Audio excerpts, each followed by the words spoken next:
인간성 오류는 인간의 판단이나 행동의 개인적인 편견, 감정 혹은 비합리적인 사고로 인해 왜곡되는 현상을 말합니다. 이 용어는 특히 우리가 논리적으로 생각해야 할 상황에서도 감정에 좌우되거나 자신의 신념을 과대평가하는 등 철저히 인간적인 한계에서 비롯된 오류를 지칭합니다. 이런 오류는 일상에서 매우 흔하게 나타나지만 동시에 깊이 생각해볼수록 우리 사회와 행동, 사고에 광범위한 영향을 미친다는 점에서 흥미롭습니다. 인간성 오류의 유래는 사실 인간의 뇌가 가지는 인지적 한계와 심리적 특성에서 비롯됩니다. 인간은 복잡한 현실을 쉽게 이해하고 대처하기 위해 일종의 지름길, 사고법이라 불리는 휴리스틱을 사용합니다. 휴리스틱은 느린 분석적 사고를 대신해 빠르고 효율적이지만 그 대가로 편견이나 왜곡을 유발할 수 있습니다. 이를 통해 인간은 빠르게 판단하거나 직관적으로 결정을 내릴 수 있지만 동시에 오류의 가능성도 높아지는 것입니다. 심리학자들은 이를 다양한 실험과 연구를 통해 체계적으로 분석해왔습니다. 예컨대 데니얼 카너먼과 아모스 트버스키는 휴리스틱과 편향 이론을 통해 인간성 오류가 어떻게 우리의 선택에 영향을 미치는지 잘 설명해 주었습니다. 실제 사례로는 잘못된 판단을 한 기업의 경영진이 자신들의 결정이 틀렸다는 명백한 증거를 마주하고도 그것을 끝까지 합리화하고 정당화하며 오히려 더 큰 비용을 초래하는 경우를 들 수 있습니다. 이는 사람의 자존심과 일관성을 유지하려는 욕구에서 기인하는데 우리가 종종 침몰한 비용, 오류라고 부르는 현상입니다. 또 다른 예로 인터넷상의 정보 소비 행태를 들 수 있습니다. 개인의 신념에 부합하는 정보만을 찾고 반대되는 견해를 무시하거나 지나치게 깎아내리는 것도 인간성 오류의 일종입니다. 이런 경향은 우리가 사회적 논의에서 다원적인 관점을 받아들이기 어렵게 만들며 공동체의 대화와 균형을 깨뜨리기도 합니다. 인간성 오류가 현실 세계에 미치는 영향은 실로 큽니다. 개인의 삶에선 잘못된 결정과 후회의 원인이 되기도 하고 집단적 환경에선 대규모 사회적 현상으로 이어질 수 있습니다. 예를 들어 군중 심리는 집단적 인간성 오류의 대표적 사례 중 하나로 꼽힙니다.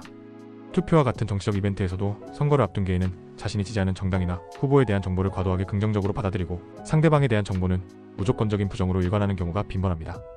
이런 식으로 인간성 오류는 갈등을 확대하거나 편향된 결정을 통해 사회적 분열을 심화시킬 수 있습니다. 그렇다면 우리는 이 같은 인간성 오류를 어떻게 해결하거나 완화할 수 있을까요? 가장 기본적이고 중요한 방법은 자기 자신에 대한 메타인지적 성찰, 즉 자신의 사고와 행동을 객관적으로 분석하려는 노력을 기울이는 것입니다. 타인의 의견을 충분히 경청하고 자신이 믿고 있는 것과 반대되는 시각 역시 존중하려는 태도를 가져야 합니다. 또한 중요한 의사결정을 내릴 때는 감정적인 반응을 차지하고 객관적인 데이터를 기반으로 판단하는 습관을 기르는 것도 필수적입니다. 이 과정에서 과학적 사고와 비판적 사고를 활용하면 인간성 오류를 줄이는 데 큰 도움이 됩니다. 또한 전문가의 의견이나 다양한 연구 결과에 의존하는 것도 효과적일 수 있습니다. 예를 들어 의사결정의 순간에 단기적인 감정보다는 장기적인 결과를 고려하는 연습을 통해 우리는 감정적 편향에서 벗어나 합리적인 결정을 내릴 가능성을 높일 수 있습니다. 결국 인간성 오류는 완전히 제거할 수는 없지만 이를 이해하고 극복하려는 노력을 통해 우리의 사고와 행동이 더 건강한 방향으로 나아갈 수 있습니다. 이처럼 인간성 오류는 우리가 일상적으로 내리는 판단과 행동에 깊숙이 스며들어 있으며 개인의 삶뿐만 아니라 사회 전반에 큰 영향을 미칩니다. 하지만 인간성 오류를 완화하기 위한 노력은 하나의 작은 실천으로도 시작될 수 있습니다. 스스로를 끊임없이 돌아보며 객관적인 자료와 다양한 관점을 수용하려는 자세를 기르는 것이 중요합니다. 특히 집단적 논의나 중요한 결정의 순간에는 자신의 직관을 한 걸음 물러서서 재점검하는 태도가 필요합니다. 결국 인간성 오류를 이해하고 관리하는 우리의 노력은 개인의 성장을 넘어 건강한 사회를 만드는 밑거름이 될 것입니다. 이러한 노력은 단순히 개인적인 성장에서 그치지 않고 사회적 차원에서도 강력한 긍정적 변화를 일으킬 수 있습니다.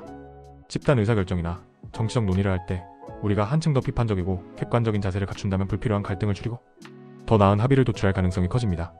또한 인간성 오류가 조직 내에서 발생하는 것을 줄인다면 기업의 생산성과 효율성을 높이고 잘못된 리스크 관리로 인한 손실도 방지할 수 있습니다. 결국 인간성 오류에 대한 이해와 극복 노력은 각 개인뿐 아니라 우리가 속한 모든 공동체를 더 나은 방향으로 이끌어갈 수 있는 중요한 열쇠가 됩니다.